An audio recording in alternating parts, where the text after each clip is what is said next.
एक घर में एक लड़की की शादी होती है। सभी लोग हंस-पतिया रहे हैं, बड़े खुश हैं और बारात भी आ जाती है। बारात के साथ साथ जो दूल्हा है वह भी बड़ा ही खुश है और सोच रहा है कि आज तो उसकी शादी हो जाएगी। लेकिन तभी इन लड़की वालों ने किसी से लोन ले रखा था और लोन को ये चुका नहीं पा रहे थे। तो वहां पर वह लोन वाला आ जाता है और आने के बाद कहने लगता है कि अब तो मैं ही इस लड़की से शादी करूंगा। इस बात को सुनकर सभी लोग हैरान हो जाते हैं, तरह तरह की बातें होने लगते हैं। लेकिन उसके बाद भी यहाँ पर इसी लड़के से जिससे लोन ले रखा था उसी से उस लड़की की शादी करा दी जाती है और दूल्हा भी चुपचाप रह जाता है। कौन था वह लड़का और किस वजह से उसकी शादी उन लोगों ने वहां पर करवा दी, पूरी सच्चाई के बारे में जानने के लिए वीडियो को अंत तक जरूर देखें।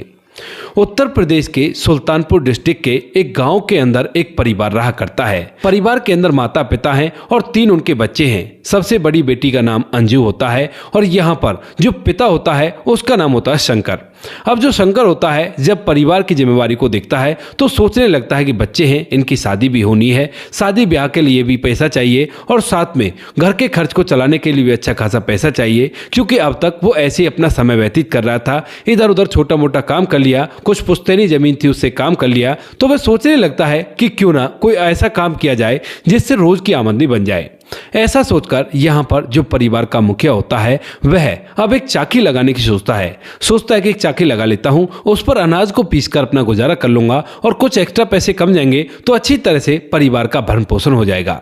इसी वजह से यहाँ पर जो परिवार का मुखिया होता है वह अब लोन के लिए इधर उधर आवेदन करता है, लेकिन किसी भी सरकारी बैंक से उसका लोन नहीं हो पाता है और धीरे धीरे वह एक प्राइवेट कंपनी से लोन ले लेता है। अब यहाँ पर जब वह प्राइवेट कंपनी से लोन ले लेता है और उसके बाद अपनी चाकी के बिजनेस को खोल लेता है तो धीरे धीरे समय बीतता है। लेकिन आप सभी लोग जानते होंगे कि जब भी कोई ऐसा काम किया जाता है तो उसको चलने में काफ़ी दिन लगते हैं और इसी तरह से इस चाकी के काम को चलने में भी काफ़ी दिन लगते हैं। धीरे धीरे 2 से 3 महीने बीतते हैं और 2-3 महीने तक जब यहाँ पर ये लोन की एक भी किस्त नहीं भर पाता है तो उसके बाद रिकवरी वाले इसके घर पर आ जाता है और रिकवरी वाला जो लड़का आया था उसका नाम होता है विक्रम। विक्रम यहाँ पर आकर बुरी तरह से बखेड़ा खड़ा कर देता है और इसको खूब खरी खोटी सुनाने लगता है। चारों तरफ के अड़ोसी पड़ोसी वहां पर इकट्ठा हो गए थे और वह भी खड़ा होकर देखने लगते हैं कि इसने तो ये सब कुछ लोन पर लिया है, क्योंकि अब तक वो लोग समझ रहे थे कि शायद इसके पास खुद का पैसा है और उसी पैसे से इसने इतनी बड़ी चाकी लगा ली है।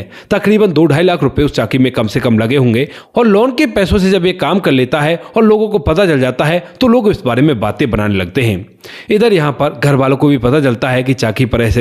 रिकवरी वाला आ गया है, तो उसके बाद परिवार वाले भी वहां पर आते हैं, यानी कि शंकर की पत्नी, उसकी बड़ी बेटी मंजू, जो कि काफी ज्यादा जवान है और थोड़ी बहुत पढ़ी लिखी भी है। इसी वजह से वो यहाँ पर आती है और सोचने लगती है कि मैं बात करती हूँ, पिताजी को तो ये खामखा ही परेशान कर रहा है। यहाँ पर आने के बाद जो अंजू होती है वह विक्रम से बात करने लगती है। विक्रम जो कि जवान लड़का था और जैसे वो अंजू को देखता है कि भाई ये तो अच्छी तरह से बात कर रही है, पढ़े लिखों की तरह वो बात करती है, तो उसके बाद एकदम से शांत हो जाता है और कहने लगता है कि देखो, जो लोन लिया है वो तो चुकाना ही पड़ेगा, अगर चुकाओगे नहीं तो कैसे काम चलेगा।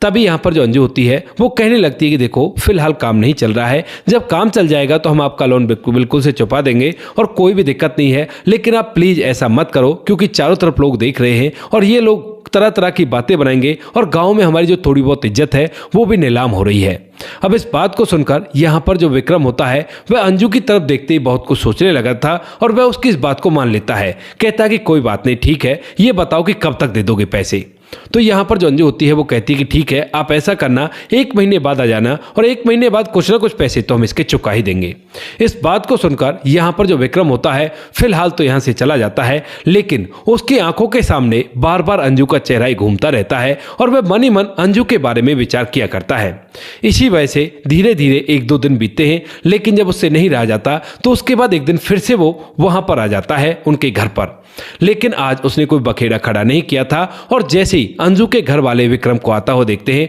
तो एकदम से काफी ज्यादा डर जाते हैं कि अभी तो इसे 1 महीना भी नहीं हुआ और ये पहले से क्यों आ गया। तो उसके बाद यहाँ पर जो विक्रम है वो कहता है कि देखो, मैं इस वजह से नहीं आया हूं, मैं तो केवल ये देखने के लिए आया था कि काम धंधा चल रहा है या नहीं चल रहा। इधर यहाँ पर जो अंजू होती है वह भी घर के अंदर थी और वह जब विक्रम को आया हुआ देखती है तो उसके बाद उसके लिए बैठने का इंतजाम करती है और उसके लिए चाय बनाने लगती है। कहती है कि आपका बहुत बहुत धन्यवाद जो इस दिन आप ऐसे ही चले गए, और आपको चिंता मत करो, आपके पैसे मिल जाएंगे, आप ऐसा करो पहले चाय पीजिए। यहाँ पर जो विक्रम होता है उसके लिए चाय बनाई जाती है। अंजू और विक्रम दोनों एक साथ बैठकर चाय पीते हैं और घर वाले भी अलग हो जाते हैं। सोचते हैं कि जब लड़की बात कर रही है तो इसे ही बात करने दो, क्योंकि यहाँ पर ये पढ़ा लिखा है और ये भी पढ़ी लिखी है। ऐसा सोचकर वो लोग इनको दूर से ही देखते रहते हैं और यहाँ पर अंजू और विक्रम एक दूसरे से बात कर रहे थे। बातों के दौरान जो विक्रम होता है वो कहने लगता है कि ऐसा करो, आप मुझे अपना नंबर दे दो और मेरा नंबर आप अपने पास रख लो। अगर आपके पास पैसों का इंतजाम हो जाए तो मुझे फ़ोन कर देना, मैं उसी दिन आ जाऊंगा, और अगर मुझे दोबारा से देखने की ज़रूरत पड़ गई तो मैं उस नंबर पर फ़ोन कर लूँगा। ऐसा कहकर वह अंजू से उसका नंबर ले लेता है और यहाँ पर दोनों के नंबर एक दूसरे को मिल जाते हैं। अब जो दोनों के नंबर एक दूसरे को मिल गए थे तो उसके बाद विक्रम फिलहाल यहाँ से चला जाता है और अब धीरे धीरे शाम हो जाती है, और जैसे ही शाम होती है तो यहाँ पर जो विक्रम होता है वह अंजू के पास फोन कर देता है और फोन करने के बाद कहने लगता है कि उस दिन के लिए मुझे माफ कर देना। अब यहाँ पर विक्रम की जैसे ही ये बात अंजू सुनती है तो उसके बाद कहने लगती है कि कोई बात नहीं, जो हो गया उसे भूल जाओ, आपका इतना ही बहुत बहुत धन्यवाद है जो आपने हमें 1 महीने का समय दे दिया, क्योंकि हमारे पास बिल्कुल भी पैसे नहीं है और फिलहाल हालत काफ़ी ज़्यादा खस्ता है। लेकिन पिताजी कह रहे थे कि धीरे धीरे काम चलेगा और कोई भी दिक्कत नहीं है। इस बात को सुनकर यहाँ पर जो विक्रम होता है वो कहने लगता है कि देखो, मैं अपनी बात पर काफ़ी ज़्यादा शर्मिंदा हूँ और इस शर्मिंदगी की भरपाई करने के लिए अगर आपको पैसों की ज़रूरत है तो आप मुझे बताओ, कुछ पैसे मैं आपको देना चाहता हूँ। अब इस बात को सुनकर अंजू मना करने लगती है, कहती है कि नहीं, मुझे पैसों की ज़रूरत नहीं है। लेकिन विक्रम जिद करता है और कहता है कि नहीं, मुझे उस बात के लिए बहुत बुरा लगा है और मैं कैसे भी करके आपकी मदद करना चाहता हूँ, और इसी वजह से आपको कुछ ना कुछ पैसे तो मुझसे लेने होंगे। आप कितने भी पैसे बता दो, उतने पैसे मैं आपको दे दूंगा। अब इस बात को सुनकर अंजू थोड़ी देर के लिए सोचती है और सोचने के बाद कहने लगती है कि ठीक है, अगर आप देना ही चाहते हो तो मुझे 500 रुपये की ज़रूरत है, उतने पैसे मुझे दे दो, क्योंकि जिस दिन आप यहाँ पर ये सब कुछ करके गए थे तो उसी समय हमारे जो राशन वाला है वह भी वहीं पर खड़ा हुआ था, और जब आपको इस तरह से बात करते हुए हमसे देखा तो उसे भी लगा कि शायद उसके पैसे भी नहीं मिलने वाले हैं, और इसी वजह से वो बार बार घर पर आया करता है। अगर आप 500 रुपये दे देंगे तो मैं उनके पैसों को पटा दूंगा। इस बात को सुनकर जो विक्रम होता है वह अंजू से कहने लगता है कि बस इतनी सी बात, अरे कम से कम 2-3 हज़ार रुपये तो मांगे होते, क्योंकि इतनी दूर से मैं आऊँगा, वो भी 500 रुपये के लिए। तो यहाँ पर अंजू कहती है कि बस इतने की ही ज़रूरत है, अगर आप देना चाहते हो तो दे दो, वरना उनकी भी कोई ज़रूरत नहीं है, मैं कहीं ना कहीं से और उसके पैसे पटा दूंगी। लेकिन तभी विक्रम कहता है कि ठीक है, तो 5,000 रुपये तुम्हें मिल जाएंगे। इस बात को सुनकर अंजू दोबारा से कहती है कि मैं 5,000 के लिए नहीं बोल रही, मैं तो 500 के लिए बोल रही हूँ। लेकिन तभी जो विक्रम है वो कहता है कि हाँ हाँ, मुझे पता है कि आप कितने के लिए बोल रही हो, और चिंता मत करो, मैं कल लाऊंगा और कल लाकर ये पैसे तुम्हें मिल जाएंगे। इसके बाद यहाँ पर जो विक्रम होता है अगले दिन ऐसे ही आता है और सबसे पहले उस राशन वाले के पैसे चुकाता है जिसके बारे में अंजू बता रही थी, और उसके बाद उसके घर चला जाता है। घर जाने के बाद यहाँ पर जो अंजू होती है वह उसे मिलती है, और इसके बाद वह चुपके से 5,000 रुपये जो उसने मुट्ठी में दबा रखे थे उन पैसों को उसके हाथ में रख देता है और उससे इधर उधर की बातें करने लगता है कि कैसा काम चल रहा है, अभी तो शायद लगता है कि टाइम लगेगा। तो यहाँ पर अंजू कहती है कि हाँ, लगता है टाइम लगेगा। अब अंजू को मुट्ठी में वो पैसे महसूस तो हो गए थे कि ज़्यादा पैसे हैं, लेकिन यहाँ पर फिलहाल घर वाले इधर उधर घूम रहे हैं तो वह उससे कुछ कह नहीं पाती है कि वो लोग सोचेंगे कि किस वजह से पैसे मंगाए हैं, और इसी वजह से वह चुपचाप रह जाती है। उसके बाद थोड़ी देर बात करने के बाद विक्रम वहां से चला जाता है और यहाँ पर उसके बाद से इन दोनों में फोन का सिलसिला चलने लगता है। यहाँ पर अंजू फोन करती है और कहती है कि आपने इतने पैसे क्यों दिए, तो वो कहने लगता है कि मैं इन पैसों को आपसे मांगने वाला नहीं हूं, आप इनको अपने पास रखो, क्योंकि मेरे पास बहुत रुपया पैसा है, कोई भी दिक्कत नहीं है। वो तो दरअसल जो तुम्हारा लोन है वो तो इस तरह से है कि वो तो बिजनेस का पैसा और बिजनेस में लगाया जाता है, इसी वजह से उनके लिए मैं नहीं कह रहा, वरना मैं तो उन पैसों को भी तुम्हारे माफ कर देता, लेकिन बिजनेस के साथ मैं ऐसा नहीं कर सकता। उसके बाद अंजू को भी लगने लगता है कि काफी ज्यादा अच्छा है, और यहाँ पर विक्रम बता भी देता है कि उस राशन वाले को पैसे मत देना, क्योंकि उसे पैसे मैंने दे दिए हैं और तुम इन पैसों को अपने पास रखो, और भी जरूरत हो तो मुझे बता देना। अब इन बातों को सुनकर यहाँ पर अंजू को भी विक्रम में अच्छाई दिखने लगती है और वो दोनों एक दूसरे से बात करने लगते हैं। बातों के दौरान अब 1 महीने का समय बीत जाता है, और जिस दिन इनका 1 महीना कंप्लीट होने वाला था, यानी कि अगले दिन इन्हें पैसे देने थे, उस दिन परिवार के पास पैसे नहीं होते हैं, और यहाँ पर विक्रम को ये सारी बातें पता पता होती हैं।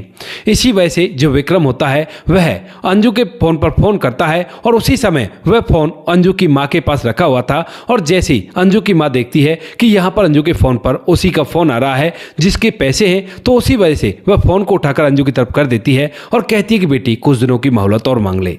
इसके बाद अंजू फोन उठाती है और फोन उठाने के बाद ये बातें तय हो जाती हैं क्योंकि यहाँ पर विक्रम को पहले से पता था और उसने अंजू को मोहलत तो पहले ही दे दी थी, लेकिन वह उसके माता पिता को ये बात बताना चाहता था कि आप लोगों को मोहलत मिल चुकी है। और उसके बाद यहाँ पर जब अंजू अपने माता पिता को बताती है कि और मोहलत दे दी है, कह दिया है कि आराम से अपने पैसों को चुका देना, कोई भी दिक्कत नहीं है, और जब आप अपने पैसे दोगे उसी समय मैं लेने के लिए आ जाऊंगा। इस बात को सुनकर परिवार बड़ा ही खुश होता है और धीरे धीरे अब समय बीतने लगता है। समय के साथ साथ विक्रम और अंजू एक दूसरे से बात किया करते हैं। यहाँ पर अंजू के मन में ये तो था कि ये मुझसे प्यार किया करता है, लेकिन वह समझ रही थी कि ये तो पैसे वाला है और पैसे वाले लोग न कब किसी से सच्चा प्यार किया करते हैं, और वह तो केवल इस वजह से उससे बात कर रही थी कि उसके उन पे पैसे चाहिए थे और वह उसे मोहलत देता रहे। इसी वजह से अंजू उससे बात करती रहती है।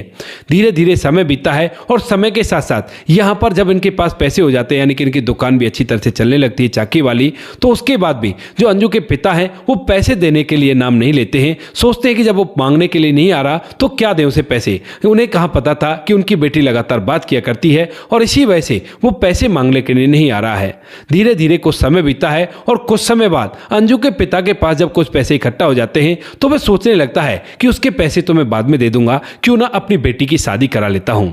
यही सोचकर यहाँ पर जो अंजू का पिता होता है वह अपनी बेटी की शादी के लिए इधर उधर रिश्ता ढूंढने लगता है, और जब यह बात अंजू को पता चलती है तो वह कहती भी है कि उसके पैसे लौटा दो, लेकिन यहाँ पर जो पिता है वो कहता है कि बेटी जब वो मांग ही नहीं रहा तो क्या फायदा अभी उसके पैसे देने का, जब वो मांगेगा जब उसके दे देंगे, पहले तेरी शादी करा देते हैं क्योंकि तेरी भी उम्र शादी की हो गई है। इस बात को सुनकर अब अंजू चुप रह जाती है क्योंकि वो घर वालों को बताए तो किस मुंह से बताए कि वह विक्रम से बात किया करती है और इसी वजह से वो पैसे मांगने के लिए नहीं आ रहा है। वह भी घर वालों की बात में सहमत होती है और सोचती है कि चलो ठीक है, मेरी शादी हो जाने दो, उसके बाद जो होगा सो देखा जाएगा। ऐसा ही सोचकर वह शादी के लिए तैयार हो जाती है और यहाँ पर उसके पिता उसके लिए एक लड़का ढूंढते हैं और ढूंढने के बाद उसके साथ उसकी शादी तय करा देते हैं।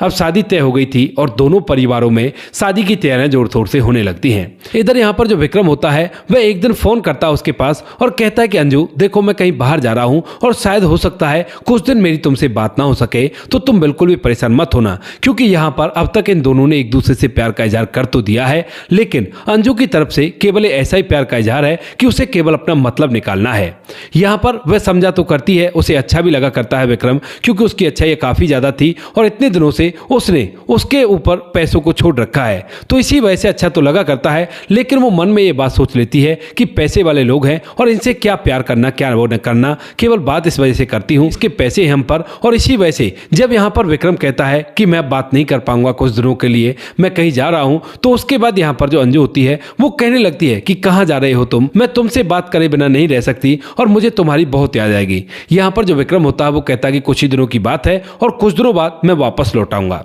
ऐसा कहकर यहाँ पर जो विक्रम होता है वह फोन काट देता है और इसके बाद लगातार उसका फोन काफी दिनों तक नहीं मिलता। यहाँ पर जो विक्रम होता है, विक्रम जब काफी दिनों तक उस पर फोन नहीं करता है, ना कोई बातचीत होती है, तो अंजू भी सोचती है कि शायद हो सकता है अब वो भूल चुका है इन बातों को, और उसके बाद अपनी शादी की तैयारियों में और भी जोर शोर से जुड़ जाती है। धीरे धीरे शादी का दिन नजदीक आ जाता है, लेकिन जैसे ही अंजू की शादी होने वाली है, बारात दरवाजे पर आ जाती है, दूल्हा भी घर के अंदर आ गया है, तो उसी समय न जाने कहां से विक्रम को यह बात पता चल जाती है कि अंजू की शादी होने वाली है, और वह एकदम से उस घर पर आ जाता है जिस घर वालों ने लोन ले रखा है और उसके पैसे अभी तक नहीं दिए हैं। यहां पर आने के बाद वह अंजू के पिता से मिलता है और कहता है कि यह कौन सा तरीका हुआ, अपनी बेटी की शादी कर रहे हो और मेरे लोन के पैसे अब तक नहीं चुकाए हैं। अब यहां पर जब अंजू का पिता ये बात सुनता है तो एकदम से विक्रम से कहता है कि देखो, हमने काफी राह देखी थी लेकिन आप आए नहीं, तो उसके बाद हमने सोचा कि बेटी जवान हो गई है, उसकी शादी करवा देते हैं, तो इसी वजह से हम उसकी शादी कर रहे हैं। यहाँ पर जो विक्रम होता है वो कहने लगता है कि अंजू ने आपसे कुछ भी नहीं कहा, कुछ भी नहीं बताया मेरे बारे में, मैंने उसे बता रखा था कि मैं क्यों आप लोगों से पैसे नहीं मांग रहा हूं। तो यहाँ पर पिता कहते हैं कि नहीं, हमें तो कुछ भी नहीं बताया। तो इसके बाद विक्रम कहता है कि कहाँ है वो, मुझे इससे बात करनी है। इसके बाद यहाँ पर जो अंजू के पिता होते हैं हैं वो उसके सामने हाथ जोड़ते कहते हैं कि बेटा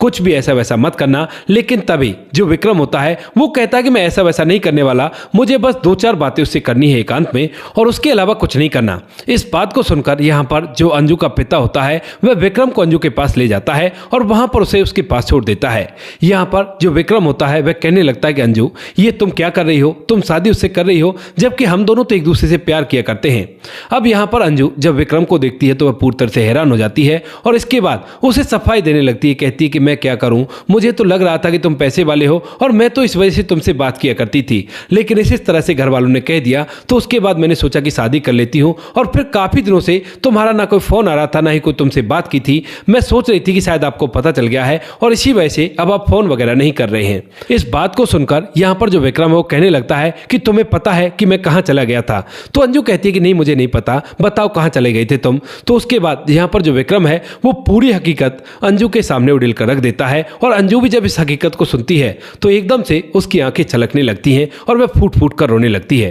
दरअसल यहाँ पर जो विक्रम था वह बताता है कि मेरा कोई ये खुद के लोन नहीं है जिनको मैं तुम्हें पटाने के लिए कह रहा था, ये तो मैं कंपनी में काम किया करता हूँ। वैसे मेरा दूसरा काम है साथ में मोबाइल रिपेयरिंग का, यानी कि मैं मोबाइल रिपेयरिंग का काम किया करता हूँ, अपनी खुद की दुकान है और उसी दुकान में मोबाइलों को बनाया करता हूँ। यहाँ पर यह कंपनी तो ऐसी है कि जिससे मैंने खुद ने भी कभी लोन लिया था और उसके बाद ये लोग कहने लगे कि अगर आप रिकवरी का काम करना चाहते हो तो आपके एरिया में जो भी रिकवरी हुआ करेंगी उसके लिए हम आपको बोल दिया करेंगे और कंपनी के पैसे से ही तुम्हारे पिता को लोन मिला था और उसी की रिकवरी करने के लिए मैं वहां पर गया था। मेरे पास खुद का कोई भी पैसा नहीं था और जो भी पैसे मदद के लिए मैं तुम्हें दिया करता था वो सारे पैसे मेरे खुद के हुआ करते थे। अब तुम्हें यह बता देता हूं कि मैं गया कहां पर था। जब कंपनी वालों को यह पता चलता है कि मैं आप लोगों के लोन की रिकवरी नहीं कर पाता हूं तो उसके बाद वो लोग मुझ पर कार्रवाई करते हैं और कार्रवाई के बाद मुझे कुछ दिनों के लिए जेल भेज दिया जाता है। यहां पर ये सारी बातें मेरे साथ हो गई थी और इसी वजह से मैं तुमसे बात नहीं कर पाया। दरअसल यहां पर मैं तुम्हें पहली नजर में देखकर प्यार कर चुका था